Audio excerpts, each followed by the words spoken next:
Bacaan dari surat kedua Rasul Paulus kepada Timotius. Saudara terkasih, ingatlah akan ini. Yesus Kristus keturunan Daud yang telah bangkit dari antara orang mati, itulah yang kuberitakan dalam Injilku. Karena pewartaan Injil inilah aku menderita, malahan dibelenggu seperti seorang penjahat. Tetapi sabda Allah tidak terbelenggu. Karena itu, aku sabar menanggung semuanya itu bagi orang-orang pilihan Allah, supaya mereka pun memperoleh keselamatan dalam Kristus Yesus dengan kemuliaan yang kekal. Sabda ini benar, jika kita mati dengan Kristus, kita pun akan hidup dengan Dia. Jika kita bertekun, kita pun akan ikut memerintah dengan Dia. Jika kita menyangkal Dia, Dia pun akan menyangkal kita. Jika kita tidak setia, Dia tetap setia, karena Dia tidak dapat menyangkal dirinya. Ingatlah dan pesankanlah dengan sungguh semua itu kepada mereka di hadapan Allah. Dengan demikian, mereka tidak akan bersilat kata yang sama sekali tidak berguna, tetapi malah mengacaukan orang yang mendengarnya. Berusahalah agar engkau layak di hadapan Allah, sebagai seorang pekerja yang tidak usah malu, yang mewartakan sabda kebenaran itu dengan terus terang. Demikianlah sabda Tuhan. Syukur kepada Allah. Ya Tuhan, tunjukkanlah lorong-lorong-Mu kepadaku. Ya Tuhan, tunjukkanlah lorong-lorong-Mu kepadaku. Beritahukanlah jalan-jalan-Mu kepadaku, ya Tuhan. Tunjukkanlah lorong-lorong-Mu kepadaku. Bawalah aku berjalan dalam kebenaran-Mu, dan ajarlah aku. Sebab Engkaulah Allah yang menyelamatkan daku. Ya Tuhan, tunjukkanlah lorong-lorong-Mu kepadaku. Tuhan itu baik dan benar, sebab itu Ia menunjukkan jalan kepada orang yang sesat. Ia membimbing orang-orang yang rendah hati menurut hukum, dan mengajarkan jalannya kepada orang-orang yang bersahaja. Ya Tuhan, tunjukkanlah lorong-lorong-Mu kepadaku. Segala jalan Tuhan adalah kasih setia dan kebenaran bagi orang yang berpegang pada perjanjian dan peringatan-peringatannya.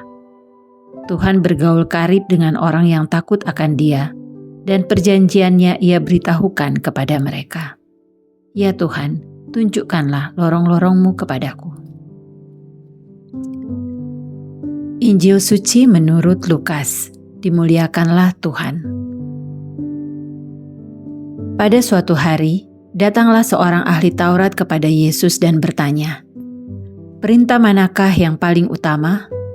Yesus menjawab, "Perintah yang utama ialah, dengarlah hai orang Israel, Tuhan Allah kita itu Tuhan yang esa. Kasihilah Tuhan Allahmu dengan segenap hati, dengan segenap jiwa, dengan segenap akal budi, dan dengan segenap kekuatanmu. Dan perintah yang kedua ialah, kasihilah sesamamu seperti dirimu sendiri.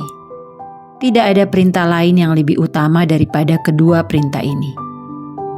Berkatalah ahli Taurat itu kepada Yesus, "Guru, tepat sekali apa yang kau katakan, bahwa Dia itu esa, dan tak ada Allah lain kecuali Dia.